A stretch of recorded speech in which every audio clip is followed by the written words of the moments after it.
Hello friends, मैं हूं सन्मय प्रकाश और आप देख रहे हैं यूट्यूब चैनल सरकारी जॉब न्यूज़। तो आज के जो इंपॉर्टेंट करंट अफेयर्स है उसमें सबसे बड़ी खबर यही है। तो इसके बारे में बहुत कुछ जानेंगे डिटेल में। ओके, तो शुरू करते हैं दोस्तों, और पहला इंपॉर्टेंट क्वेश्चन लेते हैं, फिर डिटेल बात करेंगे।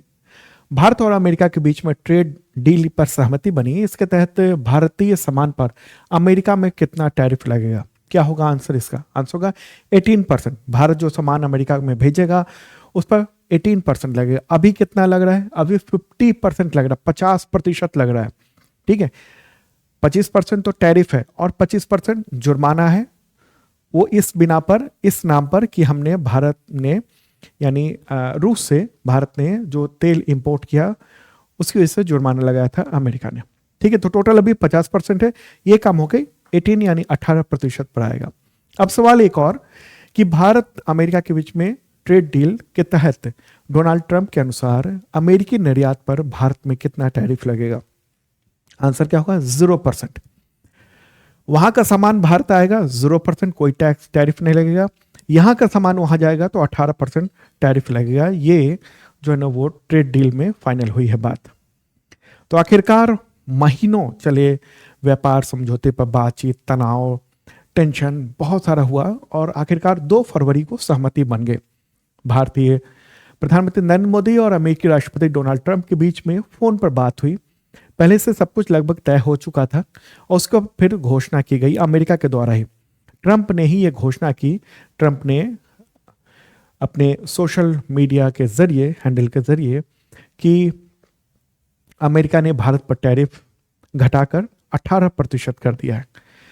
ठीक है, 25% था टैरिफ और 25% जुर्माना था। जुर्माना हटा दिया, तो इस तरह से 50% की जगह अब 18% लगेगा और ये तत्काल प्रभाव से लागू हुई, यानी अभी से। और ये समझौता तब हुआ है जब भारत ने अपने बजट में, जो केंद्रीय बजट है, उसमें अमेरिका की कई मांगों को स्वीकार किया है। और इसके अलावा आप देखिए कि ब्रिटेन, यूरोपीय यूनियन, इन सब के साथ भारत ने बहुत तेजी से व्यापार समझौते किए। उसके बाद फिर ट्रंप ने ये देखा, उसका ट्रंप ने ये कहा है, इस ऐलान के बाद ये ट्रंप ने पूरा का पूरा अपने सोशल मीडिया, उनका अपना है ट्रूथ नाम से, और उसी की क्लिपिंग जो है ना वो सोशल मीडिया यानी एक्स, ठीक है, उस पर भी जाहिर किया। और इसमें कहा है कि भारत जो है ना वो रूसी तेल खरीदना बंद कर रहा है। और वो कहाँ से तेल खरीदेगा भारत? क्रूड ऑयल तो अमेरिका से और वेनेजुएला से अधिक तेल खरीदने पर सहमत हो गया भारत, और इसी के तहत ये सब कुछ चीजें हुई हैं। ठीक है, तो ये टैरिफ कम कर दिया गया है। एक और बात यहाँ पर है, सबसे बड़ी बात क्या देखने को मिल रही है कि भारत जो है ना वो 500 अरब डॉलर यानी लगभग 45 लाख करोड़ रुपए के मूल्य का अमेरिकी ऊर्जा, एग्रीकल्चर प्रोडक्ट, कोयला और अन्य जो उत्पाद हैं उसको खरीदने पर हम सहमत हो गया है। तो ये बड़ी बात है, और इसमें सबसे बड़ी बात जो देखने को मिल रही है वो है एग्रीकल्चर, और ये 500 अरब डॉलर।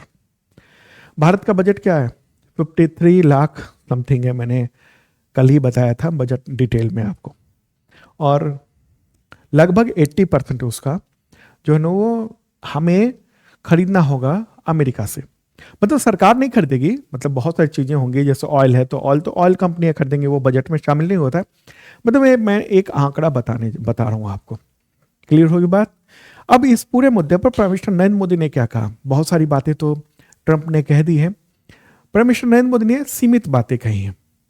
ट्रंप के कहने के बाद, ऐलान के बाद, उन्होंने कहा कि आज हमारे प्यारे दोस्त, साफ तौर पर उन्होंने लिखा है, प्यारे दोस्त डोनाल्ड ट्रंप से बातचीत करके अच्छा लगा। खुशी की बात है कि मेड इन इंडिया प्रोडक्ट पर अब 18% टैरिफ लगेगा, मतलब कम होकर इतना हो गया है। और इस शानदार घोषणा के लिए भारत के 14 बिलियन लोगों की तरफ से प्रेसिडेंट ट्रंप को बहुत बहुत धन्यवाद। तो ये सर ये बातें कही हैं मूलतः। ठीक है, तो भारत ने ये जो समझौता भारत और अमेरिका के बीच में हुआ ना, वो ये ऐसे ही नहीं हुआ है।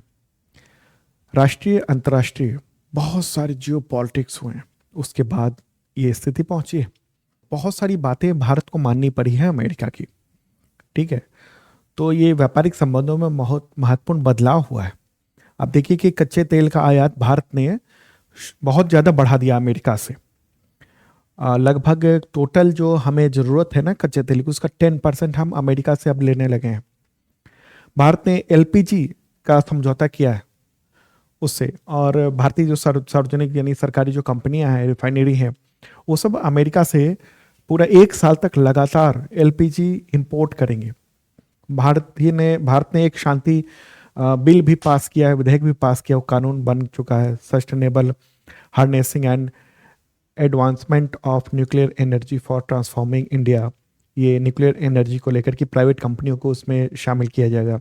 तो वहाँ की जो निजी कंपनियां हैं वो इसमें आना चाहती थी, और जो बहुत कड़ाई थी पहले के कानून में कि अगर कोई दुर्घटना होती है तो उसको भारी भरकम जुर्माना देना था, इन सब से भी एक तरह से छूट दी गई। तो उसकी बातें भारत ने बहुत को सारी मान ली, और उसके बाद हम लोग देख रहे हैं कि अब ये एग्रीमेंट हुआ है। लेकिन फिर भी बहुत सारे सवाल हैं जिसका जवाब लोगों को जानना है। भारत सरकार ने बहुत ज़्यादा इसके बारे में डिटेल नहीं दिया है, ऐलान कर दिया है, और संसद भवन में एनडीए के दलों ने भारतीय प्रधानमंत्री को माला पहना दिया कि ये एग्रीमेंट हो गया है। लेकिन इसमें क्या क्या चीज़ें हुई हैं, कुछ डिटेल में सामने बात नहीं आई है। बहुत बड़ा सवाल है कि एग्रीकल्चर क्षेत्र का, कि क्या अमेरिका के लिए पूरे दरवाजे खोल दिए गए, क्योंकि यही तो मुद्दा था जिसकी वजह से ट्रेड डील नहीं हो पा रहा था। और भारत सरकार बार बार ये कह रही थी, भारत के जो मंत्री हैं, वाणिज्य मंत्री हैं पीयूष गोयल, वो कह रहे थे कि हम अपने जो इंडस्ट्री है, अपने जो खेती किसानी है, इन सब पर कोई समझौता नहीं करेंगे, और इसी की वजह से नहीं हो रहा है। देखिए, ट्रंप जो है ना, वो जब दूसरी बार प्रेसिडेंट बने उसके बाद उन्होंने यूरोप से, जापान से, वियतनाम से, पाकिस्तान से, इन सबसे व्यापार समझौते किए, ठीक है। लेकिन भारत से भी वो बहुत जल्दी करना चाहते थे। 1 साल हो गया, मतलब बातचीत होते होते होते होते, लेकिन एग्रीकल्चर जो प्रोडक्ट है ना, इसी को लेकर जो है ना बातचीत रुकी हुई थी। दबाव बढ़ाते हुए फिर ट्रंप ने 7 अगस्त को, यानी कुछ महीने पहले, भारत पर टैरिफ को दोगुना कर दिया था, 50% कर दिया था। और एग्रीकल्चर क्षेत्र ऐसा है जिसे विदेशी, यानी अगर अमेरिकी जो एग्रीकल्चर प्रोडक्ट है उसको अगर खोला गया तो भारत पर बहुत बुरा असर होगा। किसानों के हितों से कोई समझौता नहीं करना चाहती थी भारत सरकार। लेकिन अभी जो 2 फरवरी 2026 को लेटेस्ट जो भारत अमेरिका ट्रेड डील पर जो सहमति बनी है ट्रंप और प्रधानमंत्री नरेंद्र मोदी के बीच में, और उसके बाद जो ट्वीट हुआ है वो कुछ अलग ही बातें कहता है। इस ट्रेड डील के अनुसार जो नो अमेरिका भारत से एक तो $500 बिलियन, लगभग 45 लाख करोड़ रुपए का सामान खरीदेगा। इसमें ऊर्जा, ध्यान दीजिएगा यहाँ, ये जो है इसमें क्या 500 बिलियन का है, इसमें क्या क्या है, एनर्जी का मतलब है एलपीजी हो गया, क्रूड ऑयल हो गया, कोयला हो गया, इन सब चीज़ों को, टेक्नोलॉजी हो गया, एग्रीकल्चर, ये महत्वपूर्ण चीज़ है। देखिए एग्रीकल्चर, इसके अलावा कोल हो गया, मेनी अदर प्रोडक्ट है।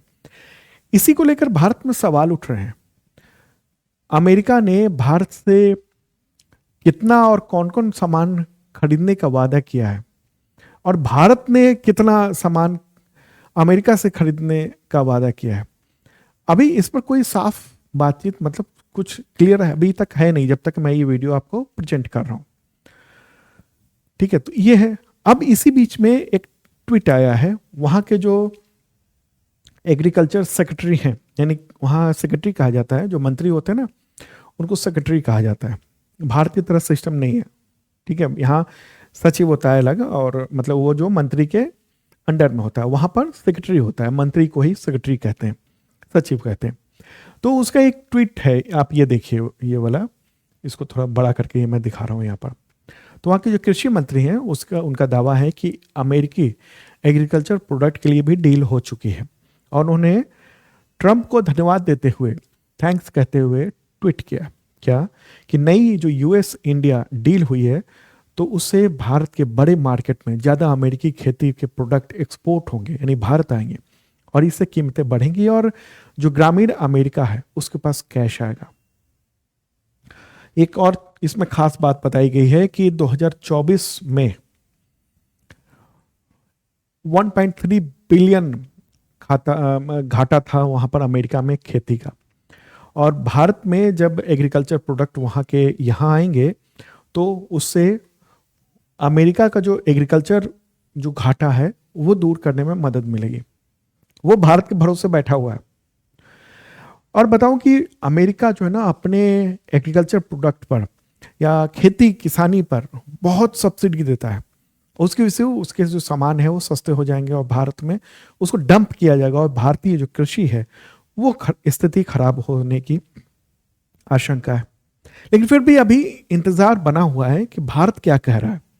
भारत ने अभी बहुत कुछ पत्ते नहीं खोले हैं, मतलब बताया नहीं है एक्चुअल में क्या हुआ है। ठीक है, और आप देखिए कि भारत और अमेरिका दोनों को इस डील का बहुत बेसब्री से इंतजार था, क्योंकि अमेरिका में बहुत सारे ऐसे लोग हैं जो दक्षिण एशिया में जो राजनीति को समझते हैं, वे मानते थे कि ट्रंप ने जो आंखें मूंद कर जिस तरीके से काम किया है, भारत पर टैरिफ लगाया है, एक तरह से भारत को अलग थलग कर दिया है, अलग थलग की अमेरिकी गुट से। ऐसे समय में जब चीन से अमेरिका की प्रतिद्वंदिता चल रही है, अमेरिका जो है वो भारत का सबसे बड़ा साझेदार भी है और चीन भी भारत का दूसरे नंबर ट्रेड पार्टनर है। मतलब भारत जो है ना वो सबसे ज्यादा ट्रेड अगर करता है तो अमेरिका से करता है, उसके बाद चीन है। अमेरिका एकमात्र ऐसा देश है जहां पर भारत का ट्रेड सरप्लस है। चीन के साथ देखिए वो तो 110 बिलियन का ट्रेड है, उसमें 100 बिलियन तो चीन से हम इंपोर्ट कर रहे हैं। तो हालांकि अभी जब तक डील साइन नहीं होती ना कुछ कहा नहीं जा सकता है, क्योंकि ट्रंप का जो स्वभाव है उसके मुताबिक अभी तक इसको अंतिम वाक्य नहीं माना जाना चाहिए। खास बात एक और है कि ये जो ट्रेड डील को लेकर जो तू मैं हुई पूरी दुनिया के देशों में, और ट्रंप के मंत्रियों ने बहुत सारी बातें कही भारत को लेकर और प्रधानमंत्री नरेंद्र मोदी को लेकर, लेकिन भारत इसमें उलझा नहीं। भारत के खिलाफ जो जो बातें आई रिएक्ट नहीं किया। अमेरिका पर इसके बाद दबाव बढ़ रहा था, क्योंकि जिस तरीके से वो दुनिया के सबसे बड़े कंज्यूमर संख्या वाले देश को इग्नोर कर रहा था। भारत जो है ना सबसे बड़ी आबादी वाला देश है, तो कंज्यूमर भी बहुत ज्यादा है यहाँ पर। तो भारत ने स्पीच क्या किया, यूरोपीय यूनियन के साथ ट्रेड एग्रीमेंट कर लिया। उसके बाद फिर अमेरिकी जो मंत्री हैं उन सब का बयान आने लगा कि हमने तो यूक्रेन मसले को लेकर भारत पर टैरिफ बढ़ा दिया था कि भारत रूस से तेल खरीद रहा है और यूरोपीय यूनियन ने जो है डील कर ली है। तो उसको अमेरिका को बहुत आखर रहा था, ठीक है, वो पचा नहीं पा रहे थे। तो और एक और बात है, तीसरी बात कि पिछले 1-2-3 हफ्ते में आप देखिए कि पश्चिमी देश के लीडर्स जो है ना बारी बारी से चीन जा रहे थे और ये बात ट्रंप को नागवार गुजर रही थी। आप देखिए कि लगातार जो मार्क कार्नी है कनाडा के प्राइम मिनिस्टर, वो पहुंचे वहां पर। यूरोपीय यूनियन से कई लोग पहुंचे, जर्मनी पहुंचा, ब्रिटेन के जो प्राइम मिनिस्टर हैं वो कीर स्टारमर, वो अब पूरे दल बल के साथ चीन पहुंचे। और जो खबरें आ रही थी, फोटोग्राफ आ रहे थे ना कि चीन के राष्ट्रपति शी जिनपिंग के साथ किस तरीके से दुनिया के देश जो बड़े बड़े अर्थव्यवस्था है वो सब उनके साथ संबंध बेहतर करने में लगे हुए हैं। तो इससे अमेरिका की जनता भी देख रही थी और उस पर असर हो रहा था, और ट्रंप को यहां दिखाना था कि हमें ट्रेड डील करना है। और आखिरकार ये ट्रेड डील जो है ना वो पूरी हो गई है। अब देखिए कि आसपास के जो देश हैं, हमारे आस पड़ोस के जो देश देखेंगे हम, तो अन्य देशों के साथ डील में जैसे पाकिस्तान है 19% उस पर टैरिफ है, ठीक है। जापान के साथ 15% है, ठीक है। 20% जो है ना वो 18 से 20% के आसपास इंडोनेशिया, बाकी वियतनाम वगैरह वगैरह देशों में, ठीक है। एक और यहाँ पर सवाल उठता है, ये कोई आसान चीज़ नहीं है कि जो एग्रीमेंट ये पूरा हो गया है। इसमें बहुत सारे सवाल भी उठ रहे हैं कि जिन भारतीय चीज़ों पर पहले, मतलब अभी ट्रंप के आने से पहले 2-3% टैरिफ लगता था, अब उस पर 18% टैरिफ लगना, ये हमारी जीत कैसे है। बदले में हम जिन अमेरिकी सामान पर 50%, 70% तक टैरिफ लगाते थे, 110% तक टैरिफ लगाते थे, उसको हम जीरो करने जा रहे हैं। और एग्रीकल्चर क्षेत्र को जिस तरह से ट्रंप ने कहा है कि भारत में वहाँ के एग्रीकल्चर प्रोडक्ट को खोला, मतलब एंट्री दे दी जाएगी, उससे भारतीय किसान और डेयरी उत्पादकों की बर्बादी की स्थिति हो सकती है। अब ये देखना होगा, भारत सरकार इसको क्लियर करेगी। बहुत सारे सवाल अभी भी अनुत्तर हैं, जिसका उत्तर नहीं मिला है। तो जैसे जैसे अपडेट होता है फिर मैं आपको इसके बारे में पूरा कंटेंट बताऊंगा। ठीक है, तो ये जो ट्रेड एग्रीमेंट है इसके बारे में आप पूरी तरह से चीज़ों को समझ चुके होंगे। जब फाइनल होगा और भी जब सिग्नेचर वगैरह होंगे, अब जल्द ही मुझे लगता है 1-2 महीने में, तो फिर मैं और डिटेल में इसको बताऊंगा, फिर एक एक तथ्यों के साथ।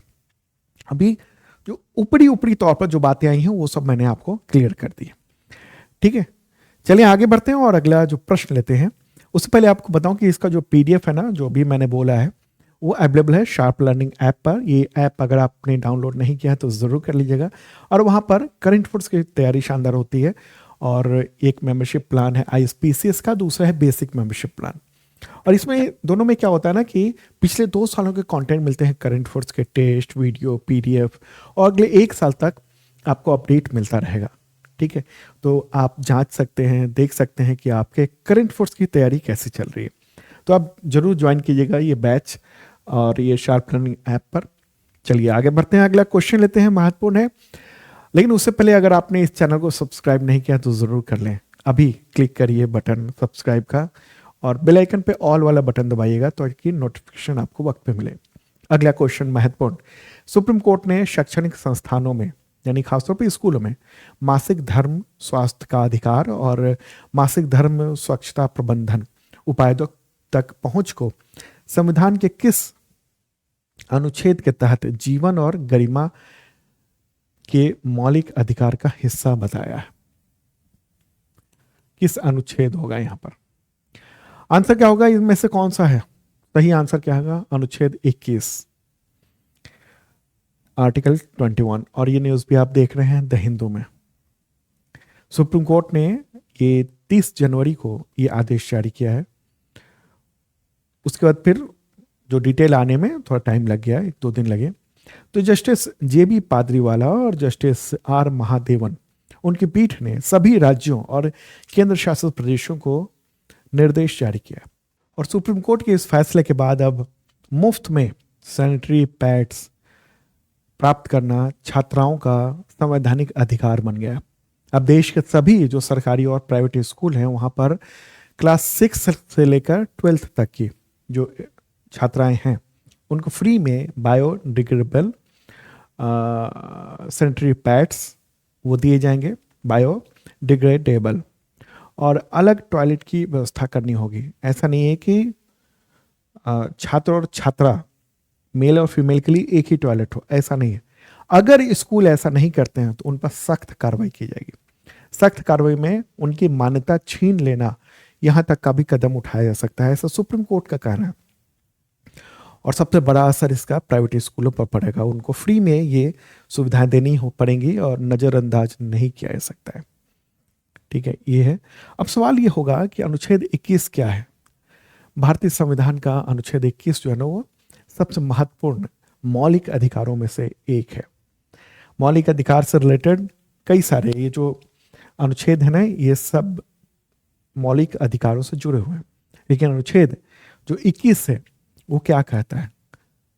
वो प्रत्येक नागरिक को जीवन और अभिव्यक्ति की स्वतंत्रता के संरक्षण की गारंटी देता है। ये प्रावधान करता है कि किसी भी व्यक्ति को कानून के द्वारा स्थापित प्रक्रिया के अलावा उसके जीवन या व्यक्तिगत स्वतंत्रता से वंचित नहीं किया जाएगा। और यह अधिकार नागरिकों, यानी भारत के नागरिक के साथ साथ विदेशियों को भी प्राप्त है। व्यापक अर्थ में अगर कहें तो सुप्रीम कोर्ट ने समय समय पर इसकी व्याख्या की है और इसके तहत गरिमा के साथ जीने का अधिकार भी, निजता का अधिकार भी, यानी राइट टू प्राइवेसी, स्वच्छ पर्यावरण का अधिकार, स्वास्थ्य का अधिकार, शिक्षा का अधिकार, पसंद के जीवन साथी के साथ रहने का अधिकार, ये सब इसमें शामिल किए गए। तो सीधे तौर पर ये जो अनुच्छेद 21 है वो व्यक्ति के सम्मान और गौरवपूर्ण जीवन से जुड़ा हुआ है। ठीक है, तो ये है महत्वपूर्ण बात। हालांकि जीवन की स्वतंत्रता, जो जीवन या स्वतंत्रता छीनी भी जा सकती है, लेकिन केवल वैध कानून का पालन करके ही। क्लियर होने के बाद आगे बढ़ते हैं। Australian open singles, men's singles कहिए, पुरुष एकल, तो उसका खिताब किसने जीता है 2026 वाला? आंसर होगा कार्लोस अल्कराज। ये स्पेन के खिलाड़ी हैं और उन्होंने ये खिताब जीता है किसको हराकर? नोवाक जोकोविच को हराकर, सर्बिया के खिलाड़ी, उनको हराया है। ठीक है, तो वर्ल्ड नंबर 1 है अभी कार्लोस अल्कराज। तो उन्होंने पहली बार ऑस्ट्रेलियन ओपन 2026 का ये खिताब जो है ना वो जीत लिया है। ठीक है, चलिए आगे बढ़ते हैं, अगला क्वेश्चन लेते हैं। ऑस्ट्रेलियन ओपन वुमेन सिंगल्स यानी महिला एकल 2026 का खिताब किसने जीता है? आंसर होगा एलिना रायबकीना, एलिना रायबकीना। ठीक है, और ये रहा फोटोग्राफ इनका। ये कजाकिस्तान की हैं और इन्होंने किसको हराया है फाइनल में?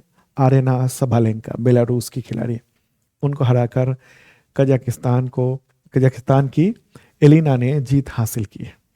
ठीक है, तो 31 जनवरी को ये फाइनल मैच हुआ था। अगला question, Australian open doubles men's doubles 2026 का विजेता कौन है? तो क्रिस्टियन हैरिसन और नील स्कोप्स्की। क्रिस्टियन हैरिसन जो है ना वो अमेरिका के हैं और नील स्कोप्स्की वो ब्रिटेन के हैं, टेनिस खिलाड़ी। तो उन दोनों ने ये खिताब जो है ना वो जीत लिया है। ठीक है, और किसको हराया? ऑस्ट्रेलिया के जेनस कुबलर और मार्क पॉलमैन्स, उनको हराकर ये खिताब जीता है। अगला क्वेश्चन लेते हैं, ऑस्ट्रेलियन ओपन डबल्स वुमेन यानी वुमेन डबल्स, तो उसका खिताब किसने जीता है? कौन है दोनों? आंसर होगा एलिस मार्टेंस और झांग शुआई। एलिस मार्टेंस ये जो है ना वो बेल्जियम की हैं और झांग शुआई वो चीन की खिलाड़ी है। ठीक है, तो ये खिताब इन दोनों ने जीत लिया है। तो ये महत्वपूर्ण बातें होती हैं। ठीक है, एक और प्रश्न लेते हैं इससे रिलेटेड। ऑस्ट्रेलियन ओपन 2026 उसमें मिश्रित युगल, तो उसके विजेता कौन रहे हैं? कौन है? मिक्स डबल्स, आंसर का ओलिविया गार्डेकी और जॉन पियर्स। ओलिविया जो है ना और जॉन, ये दोनों ऑस्ट्रेलियाई जोड़ी हैं। तो इन्होंने ये खिताब जीत लिया 30 जनवरी को। ठीक है, तो देखिए ये इससे रिलेटेड ऑस्ट्रेलियन ओपन यानी ग्रैंड स्लैम जो है ना जितने भी, उन सबसे रिलेटेड क्वेश्चन एग्जामिनेशन में अक्सर आते हैं। पिछली बार भी न जाने कितने एग्जामिनेशन में ये पूछे गए हैं, तो इसको मैंने एक जगह दे दिया है। ठीक है, जैसे जैसे अलग अलग यूएस ओपन होगा, फिर और दूसरे विंबलडन होगा। ठीक है, तो ये सब कुछ मैं आपको बताता जाऊंगा। ओके, तो ऑस्ट्रेलियन ओपन में याद रखिए पुरुष एकल कार्लोस अल्कराज, महिला एकल Elena Rybakina, men's doubles Christian Harrison और Neal Skupski, women doubles Elise Mertens और झांग शुआई, मिश्रित युगल में ओलिविया गार्डेकी और जॉन पियर्स। तो ये पूरा खिताब इन सब ने जीत लिया है। क्लियर होगी बात? चलिए आगे बढ़ते हैं। अगला क्वेश्चन, थाईलैंड मास्टर्स 2026 में विश्व बैडमिंटन संघ टूर सुपर 300, तो वो खिताब किसने जीता है? आंसर क्या होगा इसका? भारतीय हैं देविका सिहाग, तो इन्होंने जीत लिया है। 20 वर्ष की ये भारतीय हैं शटलर, तो इन्होंने खिताब जो है ना वो जीत लिया है। बैंकॉक में खेला गया था 1 फरवरी को फाइनल मुकाबले में। उन्होंने मलेशिया की गो जिन वेई, उनको हराकर ये खिताब जो है ना जीत लिया है। ठीक है, इससे पहले ये जो इस तरह की जो उपलब्धि है ना, पीवी सिंधु, साइना नेहवाल, इन सब के नाम पे ही था, अब इनके नाम भी है। अगला question, prime minister Narendra Modi ने पंजाब के किस एयरपोर्ट का नाम संत गुरु रविदास जी के नाम पर रखने की घोषणा की? आंसर होगा आदमपुर एयरपोर्ट। आदमपुर एयरपोर्ट जो ना अब गुरु रविदास, संत गुरु रविदास के नाम पर यह जाना जाएगा। ठीक है, आदमपुर एयरपोर्ट, ये न्यूज़ भी आप देख रहे हैं। क्लियर होगी बात? पंजाब में है, पंजाब के अभी मुख्यमंत्री कौन है? भगवंत मान। गवर्नर कौन है? गुलाबचंद कटारिया हैं। अगला क्वेश्चन, क्या सानूर फॉरेस्ट डिजीज, ये KFD मंकी फीवर कहते हैं इसको, तो उससे जनवरी 2026 में किस राज्य में एक मौत का मामला सामने आया? ये रेयर मौतें होती हैं इस तरह की। तो आंसर को कर्नाटक। कर्नाटक में ये डिजीज जो है ना वो सामने आया मंकी फीवर का। वहाँ के तीर्थहल्ला ताल्लुक के मतलब कर्नाटक में ही 29 ईयर के एक युवक में ये वायरस पाया गया था। बाद में उसकी मौत हो गई अस्पताल में। 20 जनवरी को बुखार की शिकायत हुई थी और फिर 28 जनवरी को मौत हो गई। और जब जांच की गई तो उसमें पता चला कि ये वायरस है, लेकिन अभी तक ये पुष्टि नहीं है कि मृत्यु का कारण ये वायरस ही था या कुछ और। कई बार ऐसा भी होता है ना कि फीवर हुआ, फिर बॉडी के पार्ट्स जो है ना वो काम करना बंद कर दिए और उसकी वजह से डेथ हो गई। तो ये है महत्वपूर्ण, मंकी फीवर ये बुखार माना जाता है और इससे बंदर भी संक्रमित हो जाते हैं। ठीक है, तो इसलिए मंकी फीवर कहते हैं। कर्नाटक की बात कर रहे हैं हम लोग। वहाँ के मुख्यमंत्री कौन है? सिद्धारमैया है। अगला क्वेश्चन, सरकारी रोजना वृत्ति क्लिनिक यानी मेनोपॉज क्लिनिक, सरकारी क्लिनिक, वो शुरू करने वाला पहला राज्य कौन बना है देश का? आंसर का महाराष्ट्र। तो महिलाओं के स्वास्थ्य को बढ़ावा देने के लिए महाराष्ट्र सरकार ने देश के पहली मेनोपॉज क्लिनिक का उद्घाटन किया 28 जनवरी को। और ये हिंदू में न्यूज़ भी आप देख रहे हैं। तो महाराष्ट्र की जो सार्वजनिक स्वास्थ्य राज्य मंत्री हैं मेघना बर्दिकर, तो उन्होंने इस की पहल की है। ठीक है, तो ये क्लिनिक ना एक ही जगह पर विशेषज्ञ डॉक्टर जो है ना उनसे कंसल्ट करना हुआ, मानसिक स्वास्थ्य संबंधित जो परामर्श है, हड्डी, हार्ट डिजीज, हार्मोनल जो चेंजेज आते हैं इस दौरान, तो उन सब चीज़ों पर ध्यान दिया जाएगा और यहाँ पर इलाज किया जाएगा उसका। मतलब मेनोपॉज का इलाज नहीं, मतलब उस मेनोपॉज के दौरान जो बदलाव होते हैं शरीर में, तो उसको कैसे चीज़ों को टैकल करें इसकी बातें वहाँ पर होंगी। उसका दरअसल समझ लीजिए मेनोपॉज क्या होता है, बहुत सारे लोग जानते होंगे, ये महिलाओं के जीवन का एक प्राकृतिक पड़ाव है जब उनका जो पीरियड्स है ना वो अस्थायी रूप से बंद हो जाता है। आमतौर पर ये 45 ईयर की एज के बीच में होता है ये। ठीक है, कई बार 45 से पहले भी हो जाता है। तो आमतौर पर अगर लगातार 12 महीने तक अगर मेंस्ट्रुअल साइकिल नहीं हो, मासिक धर्म नहीं आता है, तो माना जाता है कि ये जो है ना वो मेनोपॉज की और महिला जो है ना वो बढ़ चुकी है, उसका मतलब शरीर जो है वो। ठीक है, तो इसमें बहुत सारे बदलाव होते हैं, हार्मोनल चेंजेस होते हैं जिसकी वजह से नींद की कमी हो गई, हॉट फ्लैशेज हो गए, शरीर में गर्मी आना, तो ये सब चीज़ें होती हैं। तो इन सब से बहुत सारी महिलाएं जो ना जागरूक नहीं होती हैं, तो उनको चिकित्सकीय परामर्श ये सब चीज़ों के लिए जो ना वो कंसल्ट वहाँ पर दिया जाएगा। ठीक है, क्लियर होगी बात। महाराष्ट्र की बात कर रहे हैं, वहाँ के मुख्यमंत्री कौन है? देवेंद्र फडणवीस। तो दोस्तों ये था इंपॉर्टेंट करंट अफेयर्स आप सबके एग्जामिनेशंस के लिए। और शार्प लर्निंग ऐप पर ये PDF आप डाउनलोड कर लेना जाकर फ्री वाले कंटेंट में। अगर आप करंट अफेयर्स की शानदार तैयारी करना चाहते हैं अपने एग्जामिनेशंस के लिए, तो मेंबरशिप प्लान अवेलेबल है, ज्वाइन कर सकते हैं आप शार्प लर्निंग ऐप पर। Okay, bye.